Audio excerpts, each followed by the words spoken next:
તમને સૌથી વધારે ગમતી હો એક જ એવી કઈ કૃતિ છે, શા માટે તમને ગમે છે? મને આમ કહું પ્રકાશભાઈ તો સૌથી વધારે કૃતિ કઈ ગમે એ ખૂબ તમે પેચીદો સવાલ કર્યો છે, કારણ કે 400 ઉપરાંત તો એમની વાર્તાઓ છે કે જે પન્નાલાલને ખૂબ નજીકથી તમારા કે અન્ય આપણી સામે બેઠા છે મિત્રો, એવા મિત્રો કદાચ જાણતા હશે. 400 ઉપરાંત એમની વાર્તાઓ છે, કેટલીય નવલકથાઓ છે, રામાયણ અને મહાભારત જેવા ધાર્મિક ગ્રંથો ઉપર શિવ પાર્વતી પાર્થને કહો ચડાવે બાણ, રામે સીતાને માર્યા જો, કેટલાય ભાગો એમણે પ્રકાશિત કર્યા હોય, બાળ સાહિત્ય પ્રકાશિત કર્યું હોય. કઈ રીતે આપણે એમને બાંધી શકીએ કે તમને કઈ ગમે? પણ તમે જે વાંચ્યું એમાંથી કોઈ એક? મેં તો મોટા ભાગે વાંચ્યું છે, પણ એમાં તમને ગમે મોટા ભાગના વાચકોએ પન્નાલાલની મળેલા જીવ કાં તો માનવીની ભવાઈ વાંચી છે. કેમ? કારણ કે એ વાંચી નથી, પણ ક્યોક ને ક્યોક અભ્યાસક્રમમાં યુનિવર્સિટીનામાં એકાદ વિષયમાં એ આવતું હતું. કોઈક નામાં મળેલા જીવ આવતું હતું, કાં તો કોઈકે માનવીની ભવાઈમાં વાંચ્યો એને, કાં તો પછી પીઠીનું પડીકું, કાં તો પછી દોરીવાળા બૂટ, કાં તો પછી ભૂખી ભૂતાવળ, પછી લાડુનું જમણ, આવું ક્યાંક માધ્યમિક શિક્ષણમાં વાંચ્યું એકાદ પાઠ રૂપે. પણ તમને કદાચ મળેલા જીવ ગમતી હશે એવું હું માનું છું.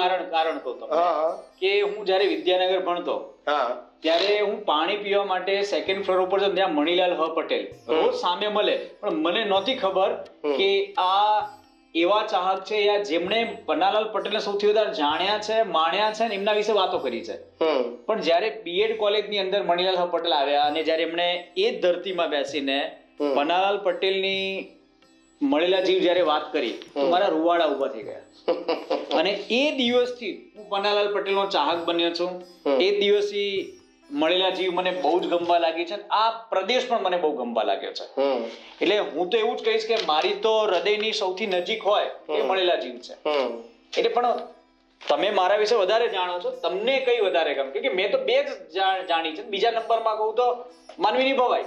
હા, તો તમને બંનેની કહી દઉં. સૌથી પહેલા માનવીની ભવાઈની કહું કે મળેલા જીવની કહું?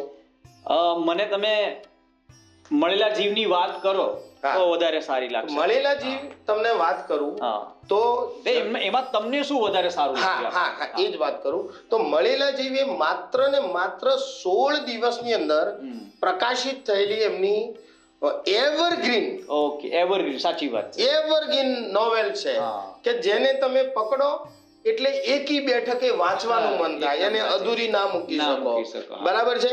અને એમોની જ એક પંક્તિ હું તમને કહી સંભળાવું કે જે તમને ગમશે. એ પ્રસિદ્ધ પણ છે.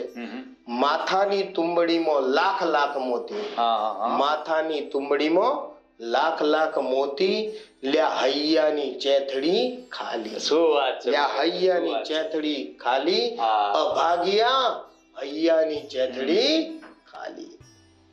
મને તો એ ગમે છે કે આ જીવી અને કાંજી ના પ્રેમની વિરહ વેદના છે. જીવી એ ગોયજણ છે, મતલબ કે આજે એને નાઈ અથવા તો વાળંદ સમાજમાં ની વ્યક્તિ તરીકે ઓળખવામાં છે. ગોયજણ એટલે અમારા પ્રદેશમાં ગોયજણ એટલે વાળંદ અથવા તો નાઈ કહેવામાં જાતિ ખરાબ ન લાગે કોઈ. બરાબર છે.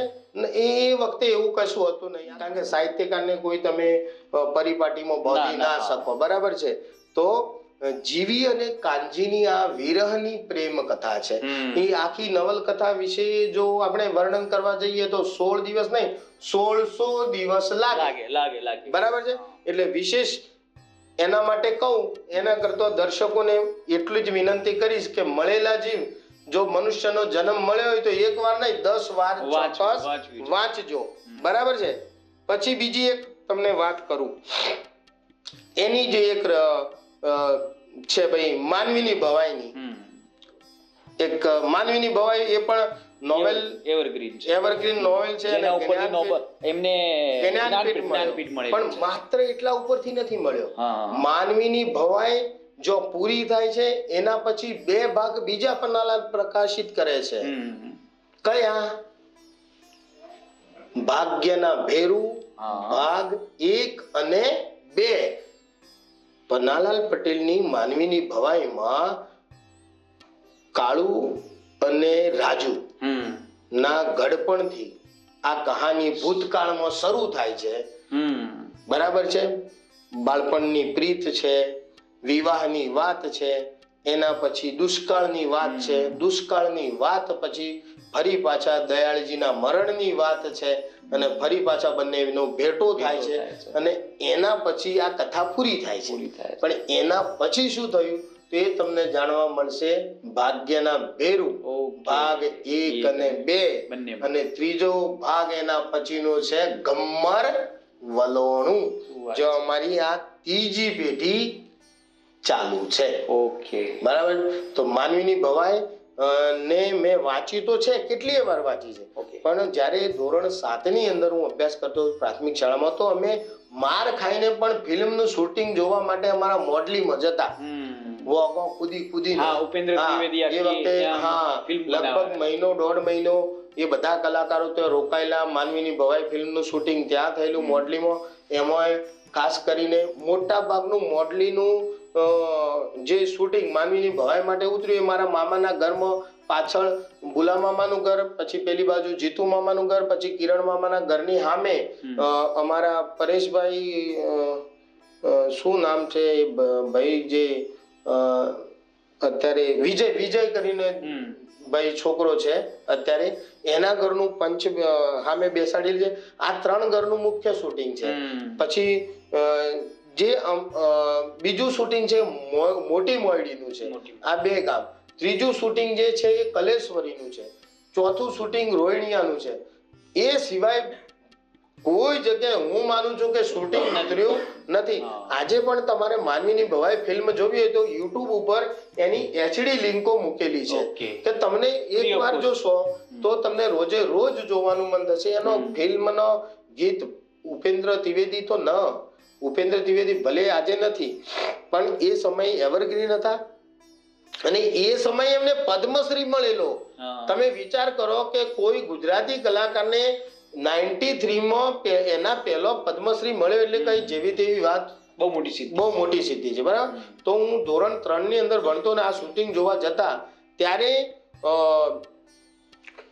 માનવીની ભવાઈમાં જે કોટેશન અમે જોયેલા અને 1-2 ડાયલોગ સાંભળેલા, એ તમને વાત કરું તો મારી ધરતીને કહેજો રે સલામ. મારી ધરતી મતલબ કે માંડલીને પન્નાલાલ વિશે કહે છે કે મારી ધરતીને કહેજો રે સલામ, અમે તો પંખીડા ઉડા આંબનાજી, અમે તો પંખીડા ઊંડા આંબનાજી, એક પા લોહીના કોગળા. કોગળા એટલે ગૂંટ નહીં, ગૂંટડી નહીં, કોગળા કે જે આપણને મોઢામાંથી નહીં પણ નાકે પણ નીકળે. અમે તો પંખીડા ઉડા આંબના, એક પા લોહીના કોગળા, અને બીજી બા રાજુની પ્રીતના ઘૂંટડા. શું વાત છે ભાવેશભાઈ, શું વાત છે. જન્મા બબે વાર મન કો માણી લેજો રે લો, જન્મા બબે વાર મન કો માણી લેજો રે લો, જોવનાઈ કે છે જવાર મન કો માણી લેજો રે લો, જોવનાઈ કે છે જવાર મન કો માણી લેજો રે લો.